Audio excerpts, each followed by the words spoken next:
All right, and I want to thank everybody for taking time out of their day, hopping on a call with a chat with Chris. As most of you know, we've been hosting these calls for over a year now since COVID has broken out.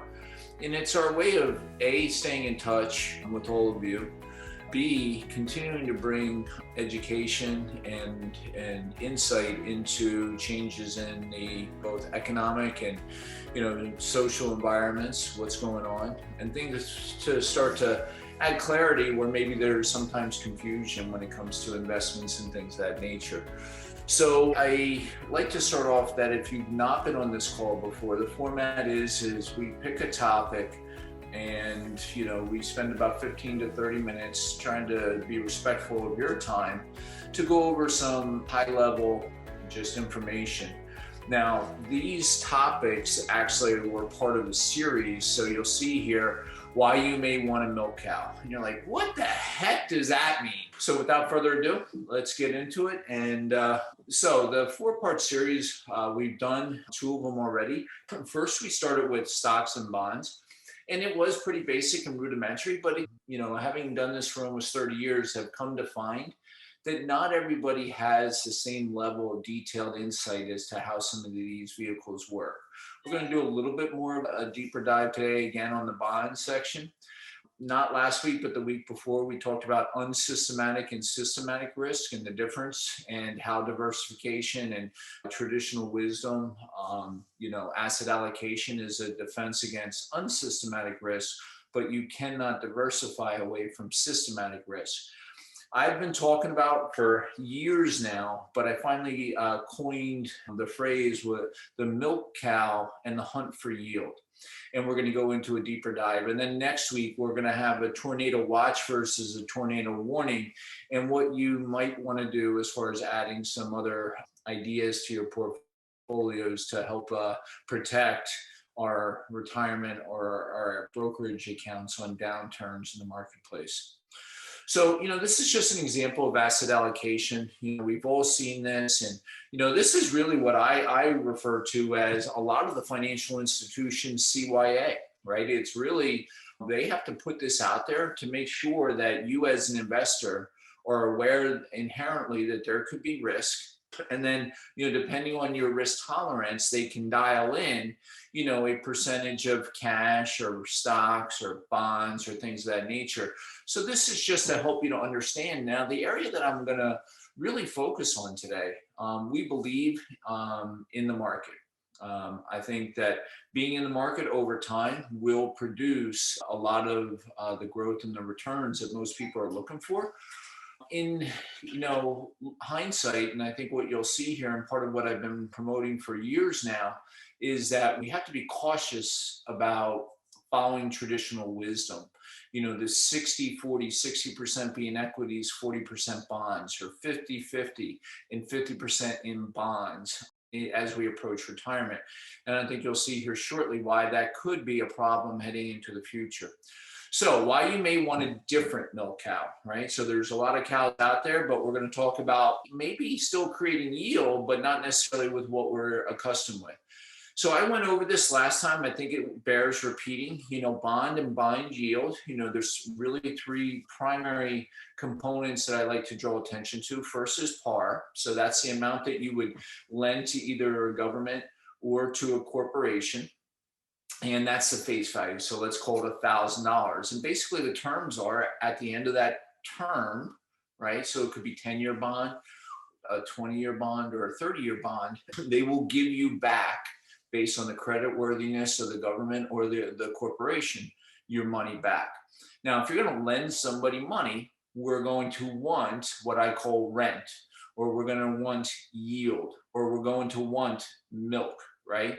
So premium, right? So if we turn around and let's say that the yield, right, decreases, so we're getting less milk, but somebody wants to pay me a premium for that cow, I might consider selling it, right, prior to waiting out to the end of the term.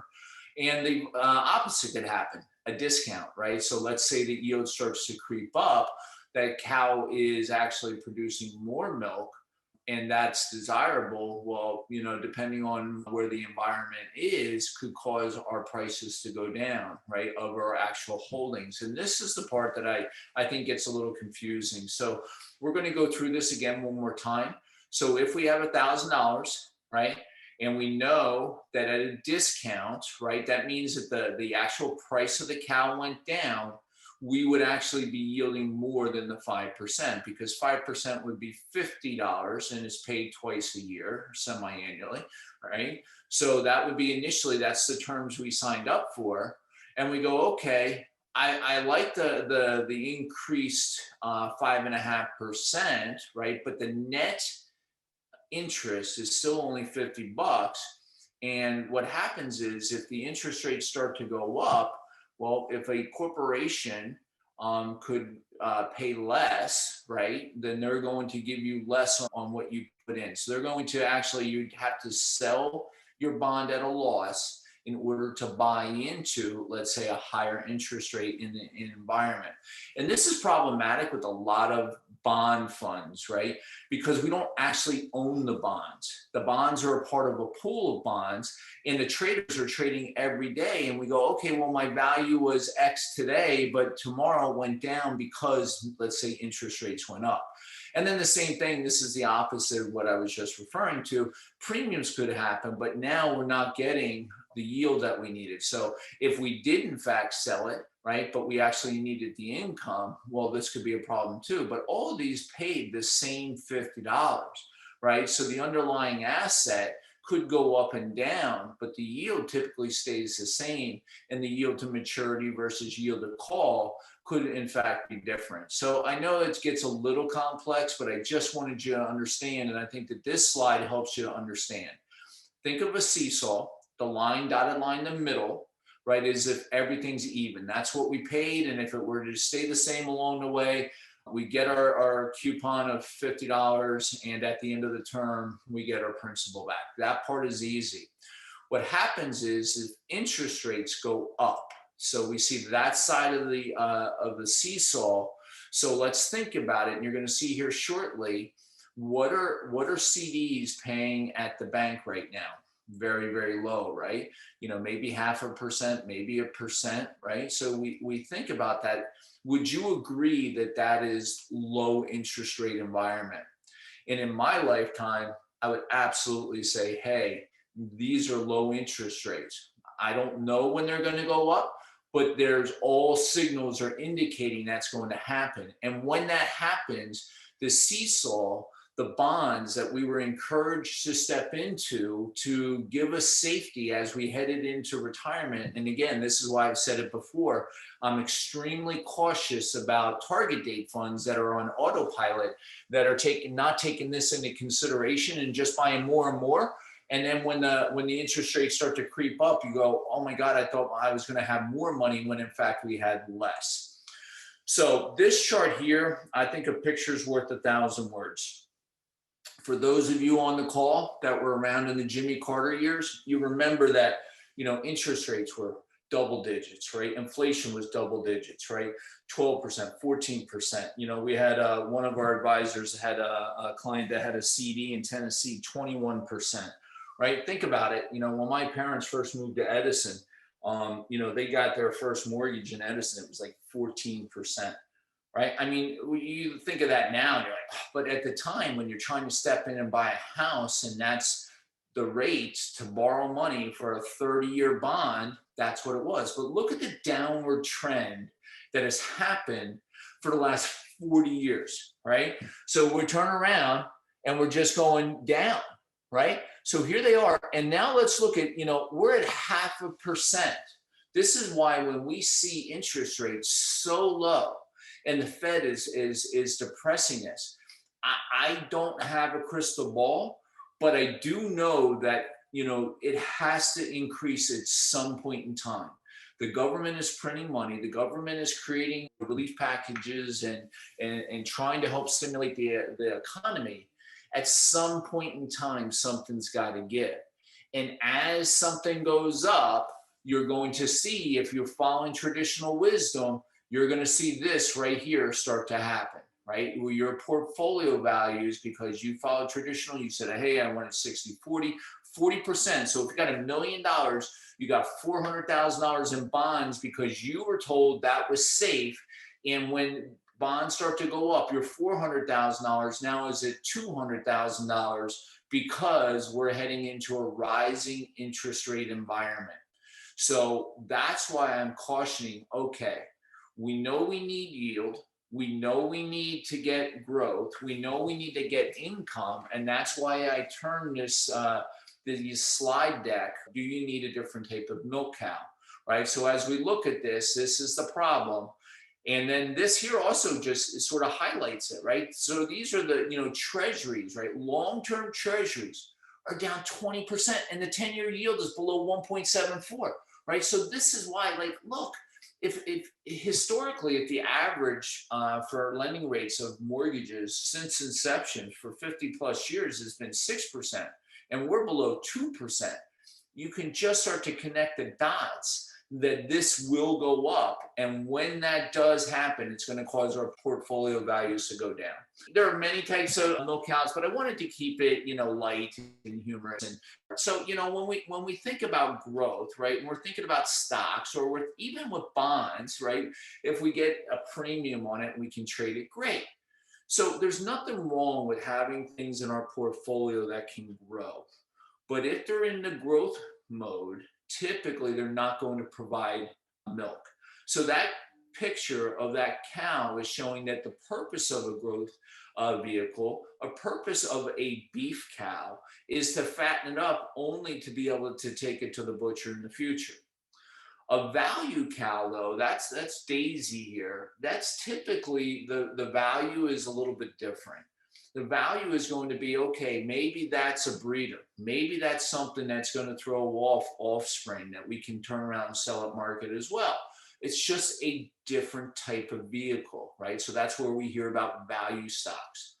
But income, once we get to retirement, what we have to start to think about is we are shutting off our capacity to earn income. Unless we go get a part-time job, right? Unless we're an Uber driver or welcome to Walmart, right? Something that, maybe we open up a consulting business on the side after we retire. Any of those things are possible. But once we're all done, we hang up our cleats and we go, I'm finished.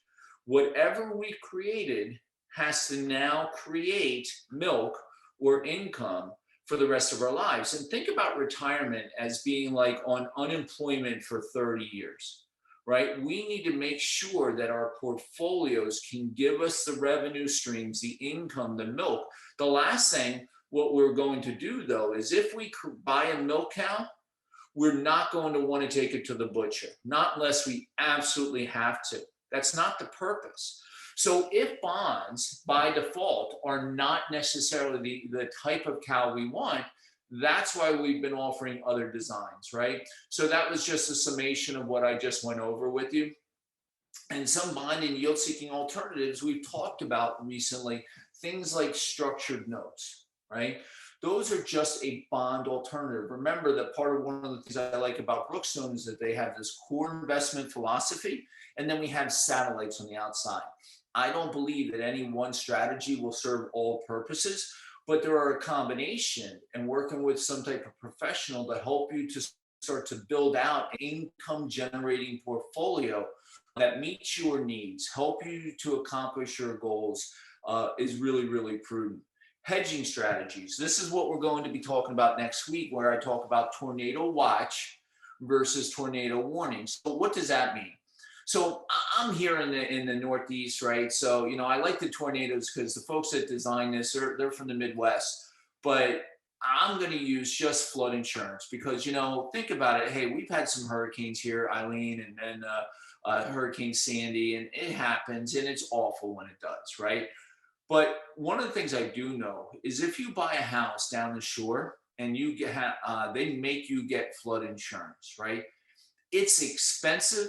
And you have to have it on the asset all the time, right? In order to get a mortgage, right, you have to buy flood insurance because the insurance companies have gotten their clocks clean. So they've gone in, they've traded some things. So we protect that asset now both from the mortgage perspective, and then even if you were able to pay cash for the house, you'd still probably want flood insurance because wouldn't want to lose the asset. So what if there is the possibility, instead of paying for that insurance all the time, what if we were able to, when things like we see a storm in the horizon, like you're on the Weather Channel and they're showing a hurricane coming up the East Coast, and it says, hey, it could go into New York, New Jersey, but it's probably going to hit North Carolina. What if, you get that warning and you go, you could buy a small amount of insurance. It's not that expensive, but it's better than owning it all the time. But now it shows it's going to be a direct hit, right? So you can now completely, what if when all those signals go off, that you're able to step in, buy the insurance on your home, and then as soon as the storm passes, you relieve the insurance. That strategy is available, and that's why next week we're going to talk about tornado watch versus tornado warning, right? That it's the same thing, hurricane watch versus hurricane warning. It's having the ability to go and insure a portfolio or whatever we have in this strategy to say, hey, you know what, we're going to protect it on the downsides. Just another strategy, part of the satellite philosophy. Annuities. I've talked in the past about annuities. I'm not going to spend a lot of time, but think about an annuity as your own personal pension. It is a way to create. Here's what I know in my career that I've learned in 30 plus years. There are only 3 items that you can get guaranteed income for life from. A is Social Security, B is a pension, and C is an annuity, right? They're all pretty much designed similarly. Now, there are thousands of annuities, right? So whether it's the right one for you, is it designed correctly, was it put in place? I don't know, but it's something that could be looked at to help mitigate the risk of the marketplace. Maybe, because remember, the purpose of an annuity is not to outperform your current 401k or your TSP if you're a federal employee. The purpose of an annuity is to guarantee you income for life. I always say this: life insurance pays if you die, an annuity pays if you live. Right? And it shouldn't be an all or nothing. It's not an all on or all off scenario. It's more of an integration or a component of. So think about it like that. Now, IRS section code 7702, this is properly structured and properly designed cash value life insurance. It is not for everybody. I just had a client this week that I was working with that got an inherited IRA, that the rules have changed with the Secure Act and what we're going to do. And now the interpretation of the IRS, they put out a publication 590B that has completely shocked the financial industry as to what the interpretation and how these things are going to work in the future. If this is a case, how do we unravel or divorce ourselves from the IRS not to have this stuff inputted to us as income when we're probably at some high tax brackets? So working with a professional to understand how these things can work for you are absolutely other ways that we can create milk cows for you and your family as we head into retirement. The flash notes here, we've gone over these. I have some other recorded videos if you want to see them. I'm not going to spend a lot of time, but just understand that this is not an all or nothing. This is, let's say that somebody has $1 million in their portfolio, wants to start to maybe have this as a portion. Well, let's say it's in the 60-40 scenario, we have 60% in equities. We could put 40% in structured notes, and we would dollar cost average over, say, a 10-month period. So roughly $30,000 or $40,000 a month. This note here was from February, was from Citigroup, and the note is paying 10.65%. Now, I don't know about you, but in my career, getting 10% on a 1-year holding is pretty good. Now, there's some risk, and we can go over all that detail if you want to learn more.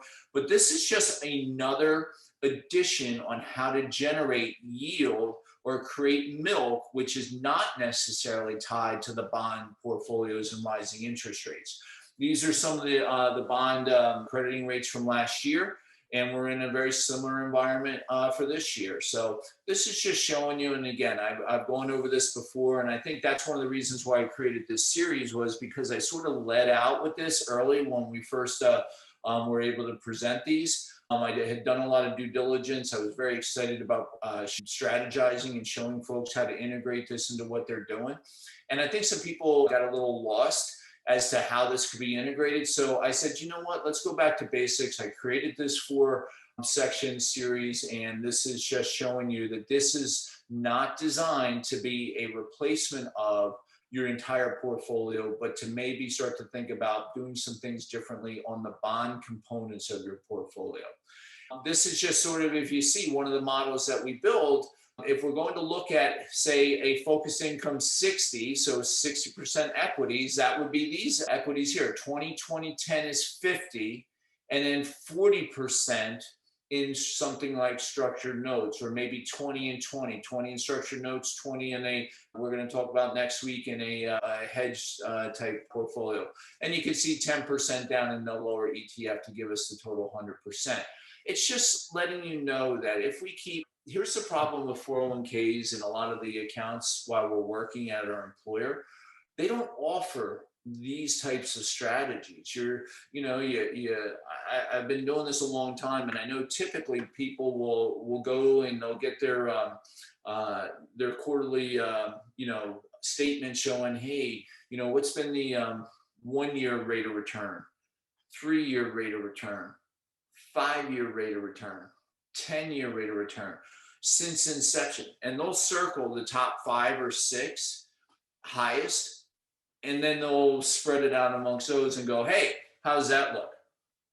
And for what you have, it's not awful, but quite often there's overlap, right? We're quite often investing in the same vehicles, and we don't even know it. And secondly, that's not necessarily the best strategy long term for maintaining and withholding wealth. Once you've accumulated it, we don't want to give it back. So there's just things you can be doing, and working with a professional. Low cost ETFs, I think, are prudent, and we can talk more about that.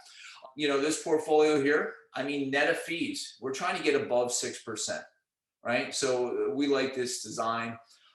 This is our disclosures. By law, we have to put everything out there. I didn't invent any of this terminology, nomenclature, and a lot of what I said may be my professional opinion. But, I have to share this for compliance purposes. But if you have questions, I want you to reach out, right? So it's chris@professionalplanningservices.com. If I can help in any way, if I can answer questions in any way, that's really what we're all in this together, right? So you got to deal with somebody, and if I can help you and your family and serve you in some capacity, it's my pleasure. So with that, folks, that's our weekly call. Hopefully, I continue to bring you value, and if at a bare minimum, don't keep me a secret. If I can help you in any way, please reach out. Folks, have a great day, and bye-bye.